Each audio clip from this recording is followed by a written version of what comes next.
सुप्रभात विद्यार्थियों आप सबका स्वागत है आपके अपने यूट्यूब चैनल हिंदी कनासेज NCERT and RBSE for Medhavi Kaushik. विद्यार्थियों, मुझे पूरी उम्मीद है कि आप घर पे हैं, स्वस्थ हैं और आपका अध्यापन का है सुचारू रूप से चल रहा होगा। कल मैं आपको जो है वो एक वीडियो पढ़ा था अपठित पद्यांश के प्रश्न कुछ टेक्निकली प्रॉब्लम आने के कारण वो वीडियो जो है पूर्ण रूप से अपलोड नहीं हो पाई। आधे पर्सन समझा पाया, आधे पर्सन रह गए। तो विद्यार्थियों से आगे जो वीडियो भाग बना रहा हूं, देखिए कल जो आपने पढ़ा होगा 2% आगे समझ में आगे होंगे क्योंकि उसके बाद में कुछ टेक्निकल प्रॉब्लम हो गई थी, इस चक्कर में जो है वीडियो पूर्ण रूप से नहीं बन पाई। आज देखिए विद्यार्थियों उसके आगे वाले पर्सन जो आपको समझाऊंगा। विद्यार्थियों, अगर मेरे द्वारा बनाई वीडियो आपको पसंद आए तो इसे ज़्यादा लाइक कीजिए, कमेंट कीजिए, शेयर कीजिए। विद्यार्थियों, अगर आप चैनल पर नए हैं तो चैनल को सब्सक्राइब कर लीजिए, जिससे तुरंत क्या बन जाए आपके पास नोटिफिकेशन पहुंच जाए और खूब मन लगा कर पढ़िए। देखिए कल की जो वीडियो थी उसके अंदर मैंने इस कविता का अर्थ आपको पढ़ा दिया था और 2% हो गए थे कंप्लीट। इन 2% के बाद तीसरा प्रश्न देखिए। जिन भी विद्यार्थियों ने पहला भाग नहीं देखा वो मेरे चैनल पे जाकर पहला भाग देख सकते हैं और समझ सकते हैं। देखिए विद्यार्थियों, तीसरा प्रश्न, गहनता की फसल से कवि का क्या आशय है? आशय का मतलब अभिप्राय। गहनता की फसल से कवि का क्या आशय? आशय का मतलब अभिप्राय से है। आपके सामने 4 विकल्प दिए गए हैं। विचारों में परिपक्वता, अपना अस्तित्व, नहनराती फसलें और विचारों की गंभीरता। देखिए गहनता की फसल, गहनता की फसल जो है यहाँ पे आई हुई है पंक्ति। देखिए विचार रूपी कनियों पर बहार खिन आई है, गहनता की फसल नराई है। क्या नराई है? गहनता की फसल नराई है। विचार रूपी कनियों पर क्या है? गहनता की फसल। अब विचार रूपी कनी क्या है? विचार जब आते हैं किसी भी रचना के लिए कवि के अंदर, चाहे वो नाटक लिख रहा है, चाहे वो उपन्यास लिख रहा है, चाहे वो कहानी लिख रहा है, कोई ना कोई विचार सबसे पहले वो सोचता है। उस विचारों पे क्या है? धीरे धीरे अमल करता है। तो क्या है? विचारों में गहनता के साथ, कहने का अभिप्राय ये है कि विचारों में परिपक्वता, विचारों में मजबूती आती है, तब वो धीरे धीरे क्या है, एक रचना का रूप ले लेती है, एक काव्य कविता बन जाती है, एक नाटक बन जाती है, या आप कह सकते हैं कहानी का निर्माण हो जाता है। इस प्रकार से क्या है, सबसे पहले कोई ना कोई विचार आता है। तो कवि भी कुछ इसी प्रकार से कह रहा है पंक्ति के अंदर, विचार रूपी कनियों पर बहार खिन आई है, गहनता की फसल आई है। आज क्या आई है भाई? गहनता की फसल आई है। अब देखिए मैंने पहले बताया था कि जब इस प्रकार से 4 आपके सामने विकल्प दिए हों तो आप गलत विकल्पों को काटते रहिए, आपके पास क्या मिल जाएगा? सही उत्तर मिल जाएगा। क्योंकि पर्सन जो है वो कविता पे ही आधारित है, तो हमें साथ साथ में ये भी देखना पड़ेगा कि कविता के अंदर क्या वास्तव में ऐसा कुछ बताया जा रहा है जो वो ऑप्शन दे रहा है, जो वो विकल्प दे रहा है। देखिए तीसरा प्रश्न, गहनता की फसल से कवि का क्या अभिप्राय है? 4 विकल्प देखिए, विचारों में परिपक्वता, अपना अस्तित्व, नहनराती फसलें और विचारों की गंभीरता। ये 4 ऑप्शन आपके सामने। देखिए नहनराती फसलें, यहां कहीं भी आपके सामने जो है वो फसलों की बात नहीं हुई है। मैंने पहले ही बताया था जो कविता पढ़ाई थी इससे पहले वीडियो के अंदर कि फसलें जो है नहनराती फसल, गहनता की फसल है, लेकिन यहाँ पे फसल का अभिप्राय वो नहीं है जो खेती कर रहे हैं अपने, जो किसान जो है वो खेत में जाकर फसल उगा रहा है, किसान जो है वो खेती कर रहा है, इस प्रकार का अभिप्राय इस कविता में नहीं है। यहाँ तो फसल में आने का मतलब है नए नए विचारों का आगमन होना, नई विचारधारा आना, नई सोच आना, नया दृष्टिकोण आना, इससे अभिप्राय है। तो इस प्रकार से देखिए नहर आती फसलें अपने आप गंत हो गया। उसके बाद देखिए अपना अस्तित्व, अपना अस्तित्व के बारे में कवि इस प्रकार की पंक्तियों में नहीं बता रहा। उसका अस्तित्व तो पहले से ही है, कवि तो पहले से ही है, कविता तो उसने बहुत टाइम पहले भी की थी, लेकिन कुछ समय के लिए कविता लिखनी बंद कर दी कविता के अनुसार से। अब उसके बाद क्या है? बरसों बाद, आज बरसों बाद उठी है इच्छा। कवि इसी पर पंक्ति शुरू कर रहा है कि आज बरसों बाद उठी है इच्छा। इच्छा मतलब अभिलाषा, हम कुछ कर दिखाएं, हम कुछ कर दिखाएं, हम कुछ कहें। तो इसलिए कवि तो पहले ही था, कविता तो पहले भी लिखता था, तो इसलिए अपना अस्तित्व जो है वो इसका उत्तर नहीं होगा। अब देखिए आपके सामने 2 विकल्प बने हैं, एक तो है विचारों में परिपक्वता और दूसरा है विचारों की गंभीरता।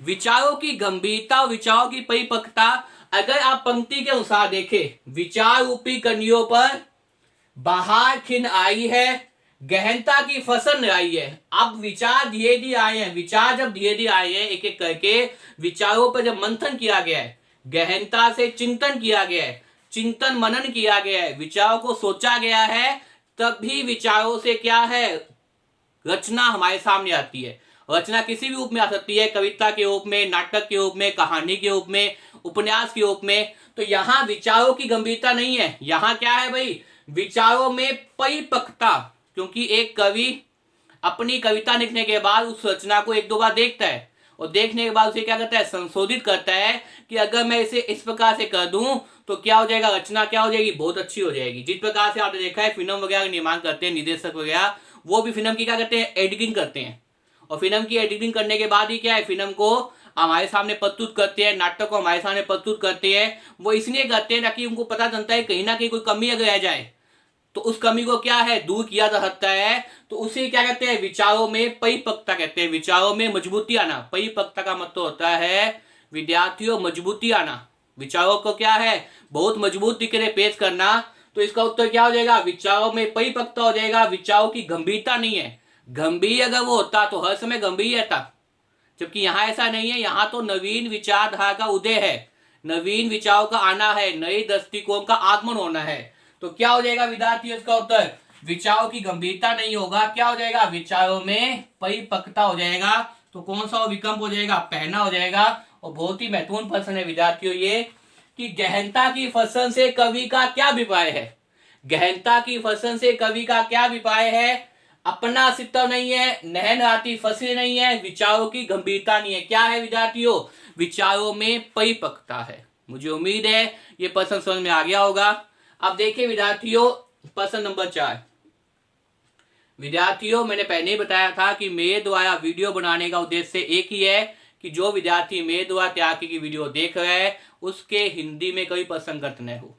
तो साथ साथ में समझिए और अभ्यास कीजिए। मुझे उम्मीद है जो भी विद्यार्थी मेरे द्वारा तैयार की वीडियो देख रहे हैं उनके कभी प्रश्न गलत नहीं होंगे। तो देखिए विद्यार्थियों, प्रश्न नंबर 4, आज बरसों बाद उठी अनिच्छा हम कुछ कर दिखाएं, पंक्ति में कौन सा अलंकार है। आज बरसों बाद उठी है इच्छा हम कुछ कर दिखाएं, आज बरसों बाद उठी है इच्छा हम कुछ कर दिखाएं, पंक्ति में कौन सा अलंकार है। अलंकार संबंधी प्रश्न। आप में से कई विद्यार्थी कई बार कमेंट वगैरह करते हैं और मैसेज भी करते हैं, फोन वगैरह भी करते हैं। सब भाव सौंदर्य, नाच सौंदर्य, जीवन दृष्टि, विचार दृष्टि, इससे संबंधित प्रश्न बनाइए। मैंने पहले ही बताया था, इससे पहले जो वीडियो बनाई थी आज भी बता रहा हूँ कि जो भाव सौंदर्य है, नाच सौंदर्य है, आपके सामने जो है वो इस प्रकार से जीवन दृष्टि है, ये अलग से प्रश्न नहीं आते जैसे आप कोई और संधि समाज वगैरह देख रहे हैं। नहीं, भाव सौंदर्य के अंदर अलंकार, रस, छंद, जीवन दृष्टि के अंदर कविता की सोच, कविता का उद्देश्य, कविता लिखने का प्रश्न। नाच सौंदर्य का मतलब ध्वनि, ध्वनि का मतलब तुकबंदी, और तुकबंदी का मतलब छंद वगैरह। यानी कहने का अभिप्राय ये है कि ये जो टॉपिक आपके दिए गए हैं इसके अंदर व्याकरण के कई विषय है, कोई टॉपिक है, उससे ही प्रश्न आते हो। मैंने अपने यूट्यूब चैनल पर काफी ज्यादा आप लोगों को अभ्यास कराया इस चीज का। तो आप बार बार इस चीज को समझिए कि भाव सौंदर्य, नाच सौंदर्य, जीवन दृष्टि, विचार दृष्टि, ये अलग से नहीं है, ये कविता में से आएंगे। जैसे मानो अब ये रस का प्रश्न पूछ लिया, ये काव्य गुण का प्रश्न पूछ लिया, अलंकार का प्रश्न पूछ लिया, तो यही वास्तव में क्या है, भाव, नाद। या जैसे मानो ये पूछ लिया कि गहनता के क्या अभिप्राय है, सूखे पत्ते किस प्रकार से है, ये विचार दृष्टि है, जीवन दृष्टि है, कविता में से प्रश्न पूछना। तो इसी प्रकार के प्रश्न आते हैं, तो उनका अभ्यास कीजिए जितना अभ्यास कर सकते हैं।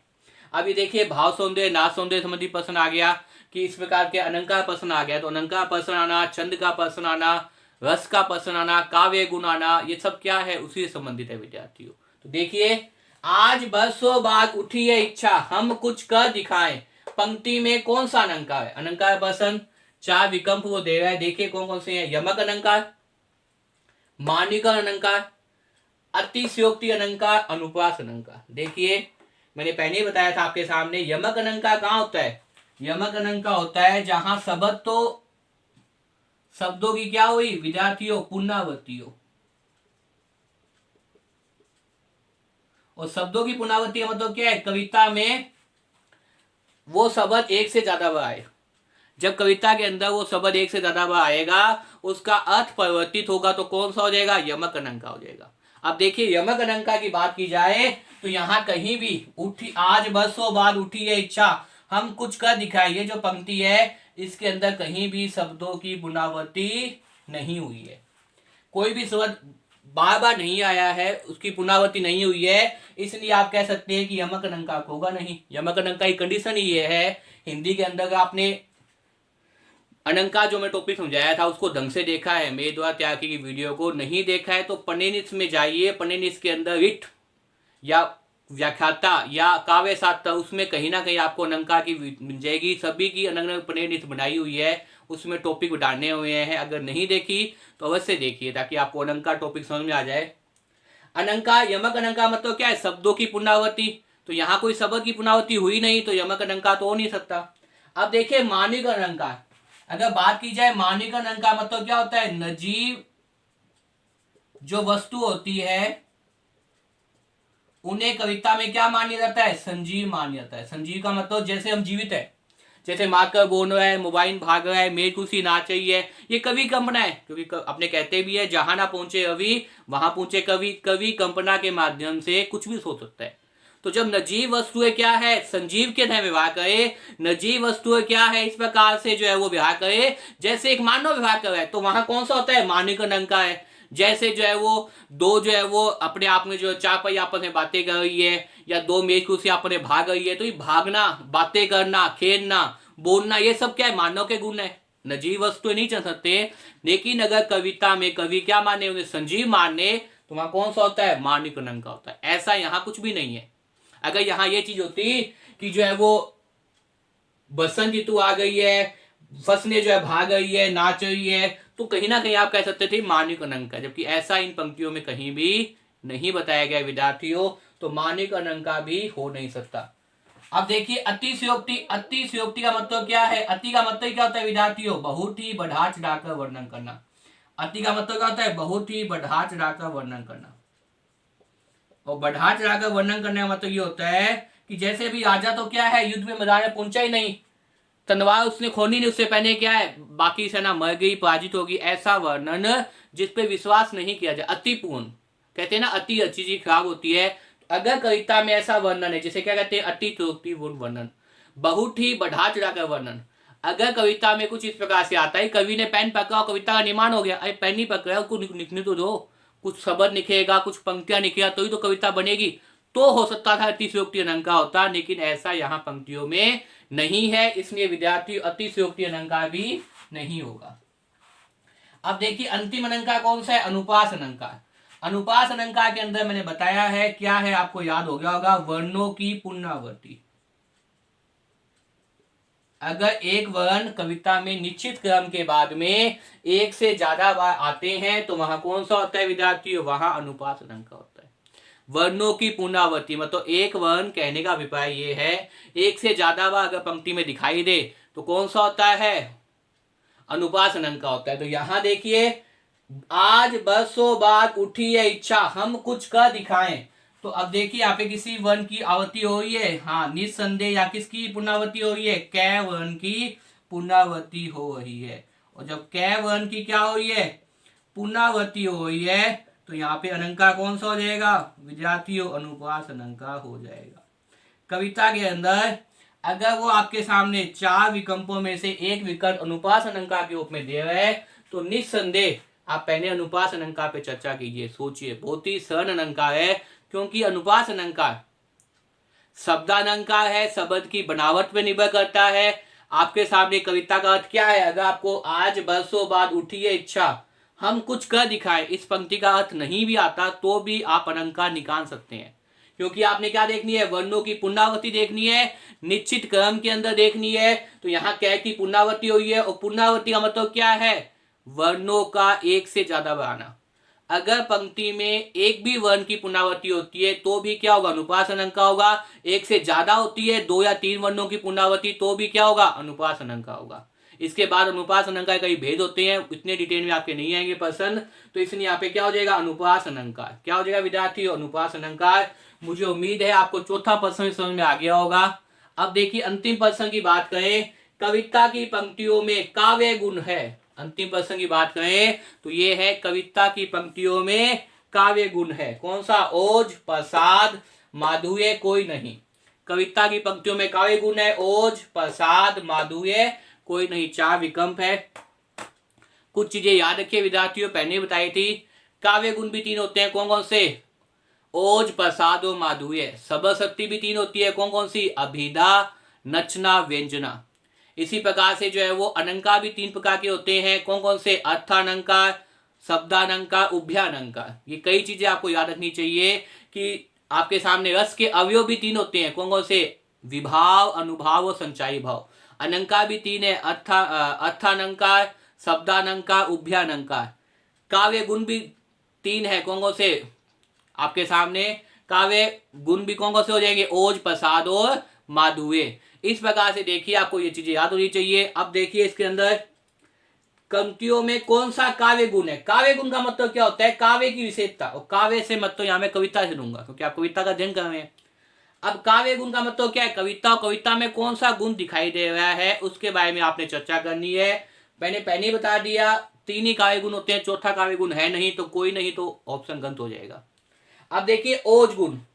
ओज गुण का मतलब होता है जब कविता पढ़ने के बाद में आपके मन के अंदर क्या आ जाए? वीरता का भाव आ जाए, वीरता का भाव दिखाई दे, तो वहां कौन सा होता है? वहां ओज गुण होता है। ओज गुण के अंदर कनिष्ठ शब्दों का पुनरावृत्ति भी होती है, कठिन शब्दों की भी दिखाई देती है। उसके साथ साथ आप ये देखिए कविता पढ़ने के बाद हमारे बाजुए क्या है? फकने लग जाए। कविता पढ़ने के बाद मन के जो भाव होते हैं विद्यार्थियों, वही कहीं ना कहीं काव्य गुण होते हैं, वही कहीं ना कहीं रस होते हैं। कविता की विचारधारा, कवि की विचारधारा तक अगर आप पहुंच गए, इसलिए कहता हूं कविता का अर्थ पता होना चाहिए। अगर आपको कविता का अर्थ पता चल गया तो इन प्रकार के प्रश्न आप हल कर सकते हैं। अब ये कविता आपने पढ़ी है, समझी है, अगर नहीं देखी हो तो इससे पहले वाली वीडियो देख लेना, उसमें बहुत विस्तार से समझाई गई है मैंने कविता। इस प्रकार की कविता आपने पढ़ी है। इस कविता के अंदर कहीं भी पढ़ने के बाद में हमारे मन के अंदर ओज गुण तो आया नहीं, मेरे मन के अंदर तो आया नहीं, क्योंकि सीधी सी बात बता रहा है कि नए विचार को उदय हुआ है, समाज के लिए कुछ करना है, या आप कह सकते हैं सूखे पत्तों में बसंत ऋतु आ गई है, नई कन्याओं का आगमन हुआ है। तो ऐसा नहीं है कि कुछ वीरता का भाव मेरे अंदर आया हो। जब मेरे अंदर नहीं आया तो ओज गुण होगा नहीं। कविता पढ़ने के बाद जो विचार, जो सोच आपके अंदर दिखाई देती है, वही वास्तव में क्या है? काव्य गुण कहलाता है। तो ओज गुण है नहीं। उसके बाद देखिए माधुर्य गुण। माधुर्य गुण, माधुर्य का मतलब क्या होता है विद्यार्थियों? श्रृंगारिक रचनाएं। जहां नायक और नायिकाओं की श्रृंगारिक रचनाएं होती है, जहां नायक और नायिकाओं की प्रेम की बातें होती है, जहां नायक और नायिका के सौंदर्य का वर्णन होता है, वहां कौन सा गुण होता है? वहां आपके सामने माधुर्य गुण होता है। इस प्रकार की पंक्तियों के अंदर कहीं भी ऐसी कोई भी पंक्तियां नहीं है, एक ही पंक्ति से संबंधित नहीं है माधुर्य गुण से संबंधित, क्योंकि माधुर्य गुण का मतलब है श्रृंगारिक रचना, और श्रृंगार रस का मतलब क्या है? काव्य गुण कहीं ना कहीं रस पे आधारित है। रस से संबंधित वीडियो बना के मैंने, वो भी आप पनेरित में जाकर अवश्य देखें। रस का मतलब क्या है? मानव के अनुभव, मानव का अनुभव, जो मानव जैसे अनुभव करता है वही वास्तव में क्या रस है। रस अगर आपको समझ में आ रहा है तो आप काव्य गुण देख सकते हैं। यहाँ पे कहीं भी क्या है? माधुर्य गुण नहीं होगा, क्योंकि ऐसी कविता नहीं है। कविता में पूछ रहा है वो, कविता के अंदर ऐसा गुण नहीं है। उसके बाद देखिए एक ही बच गया आपके सामने, कौन सा? प्रसाद गुण। और प्रसाद गुण का मतलब होता है कविता का अर्थ सीधा साफ समझ आ जाए, सरल भाषा में कविता लिखी हो, कनिष्ठ शब्दों का उपयोग ना किया हो, कठिनतम शब्दों का अर्थ ना पता हो, या छिपा हुआ अर्थ ना दिखाई दे, वहां कौन सा गुण होता है? प्रसाद गुण होता है। ये कविता आपने पढ़ी है इससे पहले वीडियो के अंदर। कविता को पढ़ने वालों को पता है कि कहीं भी ऐसा कोई भाव नहीं है, कठिन शब्दों का उपयोग नहीं किया, कविता का अर्थ आसानी से समझ में आ रहा है, कविता की भाषा शैली बहुत सरल है, तो कवि का कहने का अर्थ हम तुरंत समझ रहे हैं, तो वहां कौन सा गुण होता है? वहां निस्संदेह प्रसाद गुण होता है। तो यहां भी क्या हो जाएगा विद्यार्थियों? आपके सामने उत्तर हो जाएगा, कौन सा हो जाएगा विद्यार्थियों? ख नंबर हो जाएगा। और ख नंबर कौन सा है? प्रसाद गुण है। तो कविता की पंक्तियों में पूछा गया था, कविता की पंक्तियों में कौन सा काव्य गुण है? कौन सा काव्य गुण है विद्यार्थियों? प्रसाद गुण है। कौन सा है? प्रसाद गुण है। मुझे उम्मीद है आपको इस वीडियो देखने के बाद में और इससे पहले वाली वीडियो जब देखेंगे, दोनों वीडियो देखने के बाद में ये अपठित पद्यांश समझ में आ जाएगा। विद्यार्थियों घर पे रहिए, स्वस्थ रहिए, खूब मन लगाकर पढ़िए और दोनों वीडियो को देखिए और समझने का प्रयास कीजिए, क्योंकि पढ़ाने का एक ही उद्देश्य है कि आपके कोई प्रश्न गलत न हो। अगर मेरे द्वारा तैयार की गई वीडियो आपको पसंद आए तो इसे ज़्यादा लाइक कीजिए, कमेंट कीजिए, शेयर कीजिए। विद्यार्थियों चैनल पे अगर आप नए हैं तो चैनल को सब्सक्राइब कर लीजिए, खूब मन लगाकर पढ़िए, बार बार वीडियो को देखिए और याद करने का प्रयास कीजिए, समझने का प्रयास कीजिए विद्यार्थियों। घर पे रहिए, स्वस्थ रहिए, खूब पढ़िए विद्यार्थियों। धन्यवाद।